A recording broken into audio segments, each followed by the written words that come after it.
Bien-aimés dans le Seigneur, bonjour. J'espère que vous avez passé un bon week-end. Ce matin, nous sommes en train de reprendre nos enseignements sur le livre des Actes des Apôtres. Nous prenons nos Bibles dans Actes chapitre 15. Nous lisons à partir du verset 16 jusqu'au 30e. Actes chapitre 11, 16 à 30. Oh, dis avec moi, j'ai ma Bible. Dis avec moi, j'ai ma Bible. Et je me souviens de cette parole du Seigneur. Jean a baptisé d'eau, mais vous serez baptisés du Saint-Esprit. Or, puisque Dieu a accordé le même don qu'il nous a avons cru au Seigneur Jésus-Christ, pouvais-je, moi, m'opposer à Dieu? Après avoir entendu cela, ils se calmèrent et glorifièrent Dieu en disant, Dieu nous a accordé la repentance aux païens. Dieu a donc accordé la repentance aux païens afin qu'ils aient la vie. Ceux qui avaient été dispersés par la persécution survenue à l'occasion d'Étienne allèrent jusqu'en Phénicie, dans l'île de Chypre, et à Antioche annonçant la bonne nouvelle aux Juifs. Il y eut cependant parmi eux quelques hommes de Chypre et de Cyrène qui étaient venus à Antioche s'adressèrent aussi aux Grecs et leur annoncer la bonne nouvelle du Seigneur Jésus. La main du Seigneur était avec eux, et un grand nombre de personnes crurent et se convertirent au Seigneur. Le bruit en parvint aux oreilles des membres de l'église de Jérusalem, et ils envoyèrent Barnabas jusqu'à Antioche.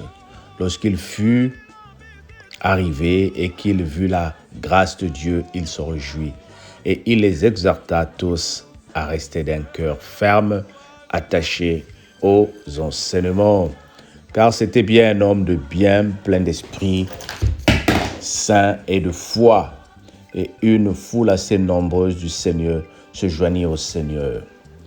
Barnabas se rendit ensuite à Tarse pour chercher Saul, et l'ayant trouvé, il l'amena à Antioche, pendant toute une année. Et ils se réunirent aux assemblées de l'Église, et ils enseignèrent beaucoup de personnes. Écoute bien cette partie, ce fut à Antioche que pour la première fois les disciples furent appelés chrétiens. Et en ce temps-là, les prophètes descendirent de Jérusalem à Antioche. L'un d'eux, nommé Agabus, se leva et annonça par l'Esprit qu'il aurait une grande famille sur la terre. Elle arriva en effet sous Claude. Les disciples résolurent d'envoyer chacun selon ses moyens un secours aux frères qui habitaient en Judée, et ils firent parvenir aux anciens par les mains de Barnabas et de Saul. Amen. Nous reprenons encore ces versets bibliques qui nous parlent de ce que toi et moi nous sommes devenus. C'est bien à Antioche que ce fut à Antioche, le verset 26, et l'ayant trouvé, il l'amenèrent à Antioche pendant toute une année, et ils se réunirent aux assemblées de l'Église, et ils emmenèrent beaucoup de personnes. Ce fut à Antioche que pour la première fois, les disciples furent appelés chrétiens. Tu es en train de comprendre avec moi ici que lorsque Pierre a baptisé les gens dans la maison de Corneille, ça a suscité beaucoup de problèmes entre eux dans l'Église. Ils ont commencé à se dire, mais pourquoi la parole est arrivée aux païens? Et Pierre les a rappelés que Jésus était venu pour chercher les mal portants, les païens, et qu'il est mort pour toutes les personnes. Et avec la puissance de la repentance, la parole de Dieu s'est repentie dans le monde entier. La parole de Dieu s'est repentie dans ces contrées où il se trouvait. Et les gens ont vu la grâce de Dieu. Ils continuèrent à enseigner beaucoup de personnes. Et à Antioche, quand ils arrivent dans la ville qu'on appelle Antioche, les gens se demandent, mais c'est qui ces disciples-là? Quelle doctrine suivent-ils? Quelle est cette doctrine? Quelle est cette nouvelle doctrine? Parce que les anciens, eux, la seule doctrine qu'ils connaissaient, c'était la loi de Moïse. Et c'est ce qu'ils suivaient. Maintenant, quand Jésus est revenu révolutionner, notre Seigneur Jésus, eux, ils se disent, mais c'est qui ces gens-là? Et les gens les appelaient Ce sont les disciples de Jésus. Ce sont les disciples de Jésus-Christ. On les appelle des chrétiens. Est-ce que tu comprends? Donc c'est en chose que le mot chrétien est sorti pour la première fois. Chrétien, pour être chrétien, il faut que tu sois disciple de Jésus.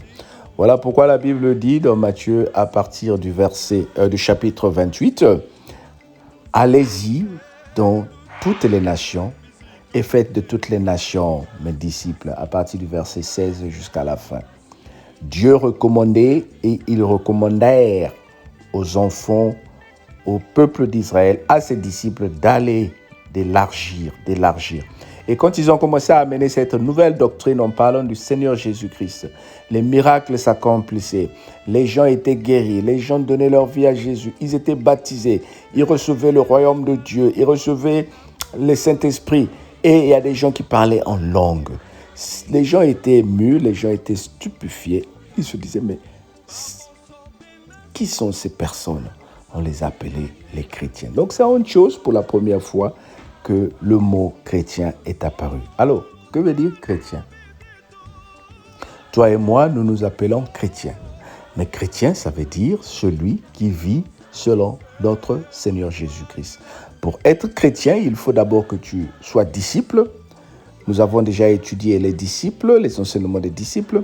Un disciple, c'est celui à qui on enseigne la parole de Jésus-Christ, l'a accepté, comme ce que tu as reçu au catéchisme, comme ce que tu reçois avec les enseignements. Maintenant, quand tu es convaincu dans ces enseignements-là que sans que personne te force et que tu dises « je vais recevoir Jésus-Christ comme Seigneur et Sauveur », on te baptise et tu suis la doctrine de Jésus-Christ. C'est à ce moment-là que tu deviens chrétien. Donc, souvent, nous faisons la différence, nous faisons l'erreur. Parce que nous sommes nés des parents chrétiens, nous pensons que nous sommes des chrétiens. Parce que nous sommes dans une famille chrétienne, nous pensons que nous sommes des chrétiens. Il y en a même dans le travail, quand tu vas faire des applications, on te demande de quelle religion es-tu? Tu dis, je suis chrétien. Non, pour être chrétien, il faut être disciple de Jésus-Christ. Accepter Jésus-Christ. Se faire baptiser et continuer à servir. Ce qui est bien avec les apôtres ici, ils ont continué à amener la parole de Dieu. Tu ne peux pas être chrétien si tu n'as pas pour engouement l'objectif d'élargir le camp de Dieu. Sinon, tu es juste fan de Jésus-Christ. Tu n'es pas chrétien. Pour être chrétien, il faut que tu sois cette personne-là qui a le souci de voir l'œuvre de Dieu augmenter, de voir la participation de Dieu, de voir la grâce de Dieu, d'amener les âmes à Dieu, d'amener les âmes à Christ. Qu'à cela nous tienne, nous ne sommes pas en train de juger qui que ce soit. Nous ne sommes pas en train d'exclure qui que ce soit. Nous sommes tous les enfants de Dieu. Mais parmi nous, nous devons faire la différence. Il y a des appelés que le Seigneur a choisis. Oh, ces appelés-là, c'est toi et moi qui m'écoutent ce matin. Ces appelés-là, c'est toi et moi qui font la différence dans nos familles. Ces appelés-là, c'est nous qui allumons la lumière de Dieu. Peux-tu être appelé chrétien ou ce sont les gens qui t'appellent chrétien? Regarde bien la différence ici. Les disciples n'ont pas choisi d'être appelés chrétiens. Ce sont les gens qui les ont appelés chrétiens. Est-ce que vraiment les gens autour de toi disent que tu es chrétien? Toi, tu dis, moi, je suis chrétien. Est-ce que les gens autour de toi observent que tu es chrétien? Si cela n'est pas encore arrivé, il y a encore des chances pour que tu le fasses. Donne ta vie à Jésus-Christ. Accepte le Seigneur Jésus-Christ. Continue à propager sa parole. Continue à évangéliser le monde et tu verras qu'il fera la différence dans ta vie. Alors que le Seigneur te bénisse pour cette belle parole, retiens que c'est en chose que les chrétiens sont nés pour la première fois. Pas les disciples, mais le non-chrétien est né pour la première fois à Antioche. Que le Seigneur te bénisse et passe un très bon lundi. On se dit à demain mardi. Entre-temps, partage la vidéo pour qu'il y ait d'autres chrétiens dans le monde entier. Amen.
se Alongo bana kota, alongo bana nunga, musira mfulusi.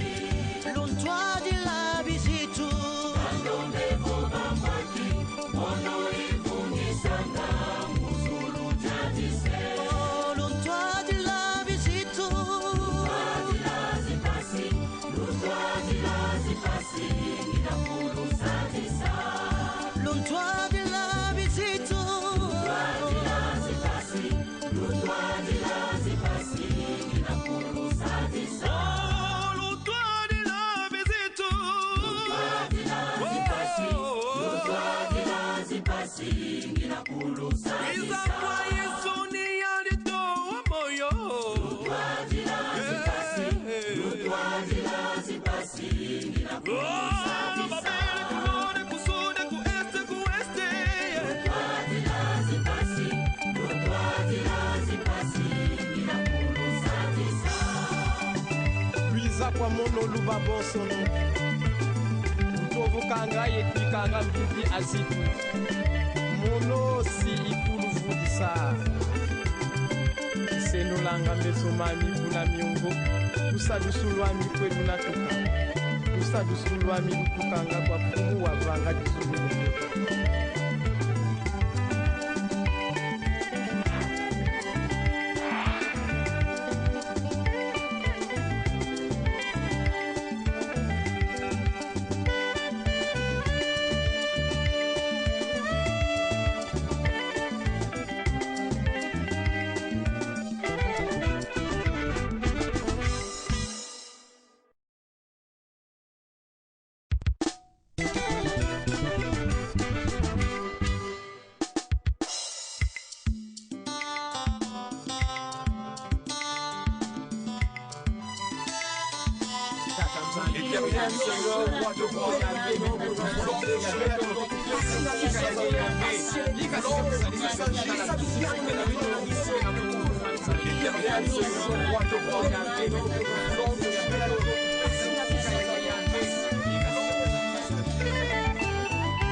Oh, babo solo etidila. Babo solo etinyonga, masanga mana bombwa, kwa fumu yisumbe. Nanzambi tunamona. Na iso tunamona, zingazi tunamona, mubanza ya dise. Lutwa di la bizitu. Lutwa di la zipasi,